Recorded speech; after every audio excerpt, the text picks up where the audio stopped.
on, St. Philip's family. Good to be with you guys digitally still due to this quarantine. But hey, I want something to talk to you guys about out of today's devotion, and hope it resonates with you. It's kind of resonating with me, and the more I think about it, it's just really good stuff. So the Moravian text leads us today to Psalm 64. I'm just going to read it to you, and then we can chat a little bit about it, okay? It says, "Hear me, my God, as I voice my complaint. Protect my life from the threat of the enemy. Hide me from the conspiracy of the wicked, from plots of the evildoers. They sharpen their tongues like swords and aim cruel words like deadly arrows. They shoot from ambush at the innocent. They shoot suddenly without fear. They encourage each other in evil plans. They talk about hiding their snares. They say, 'Who will see it?' They plot injustice and say, 'We have devised a perfect plan.' Surely the human mind and heart are cunning. But God will shoot them with his arrows. They will suddenly be struck down. He will turn their own tongues against them and bring them to ruin. All who see them will shake their heads in scorn. All people will fear. They will proclaim the works of God and ponder what he has done. The righteous will rejoice in the Lord and take refuge in him. All the upright in heart will glory in him." The very word of the Lord. My first thought as I was looking at the psalm is, "Hear me, my God, as I voice my complaint." It's okay to go to God when you're upset. It's okay to go to God when you're just upset and just want to complain. God will listen.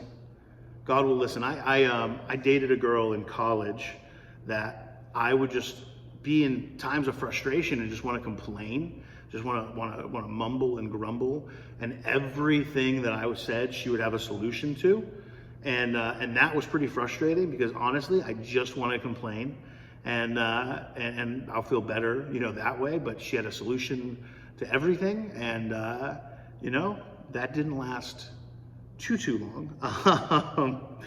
But God, he wants to hear from us. He wants to hear us when we're upset. He wants to hear us when we're happy. He wants to hear us when we're joyful. Guys, some of the most intimate times I have with God is when I go to him and I just say, "God, I'm sad. I'm brokenhearted. I'm heavy in spirit, and I don't know a way out. I just want to sit with you in this hard time. I just want to spend time with you." That's what he's there for, guys. God is so good, and he wants to come. He wants us to come to him. And so I love the kind of the boldness here as David writes this psalm. "Hear me, my God, as I voice my complaint." I wonder what other religions talk of a God that you can just petition with your complaints. He wants to be in those little details of our lives. My second thought through this psalm is it's a song about justice. It's about justice. We live in a world that justice matters. Justice is important.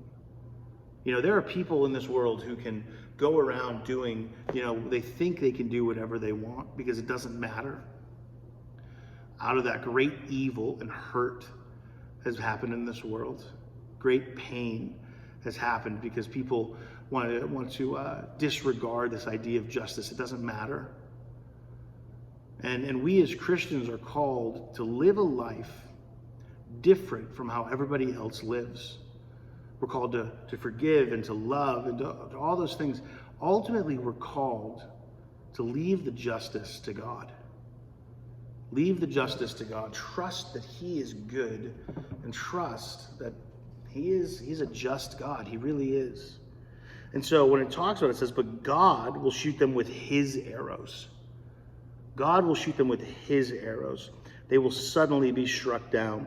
He will turn their own tongues against them and bring them to ruin. How many times in your life have you been in a situation where people are being unjust to you?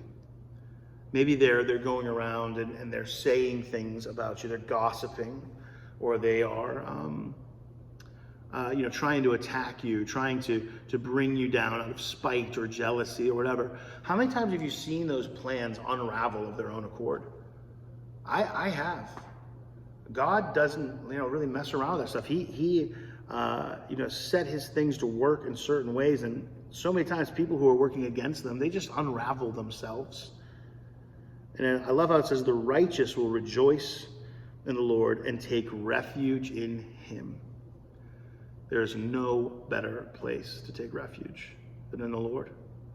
And so many times in the Psalms, David all the time is like, don't you hear what they're saying about me, God? Don't you hear what they're saying about you? But he leaves the justice to God. He knows that God is ultimately going to handle those things.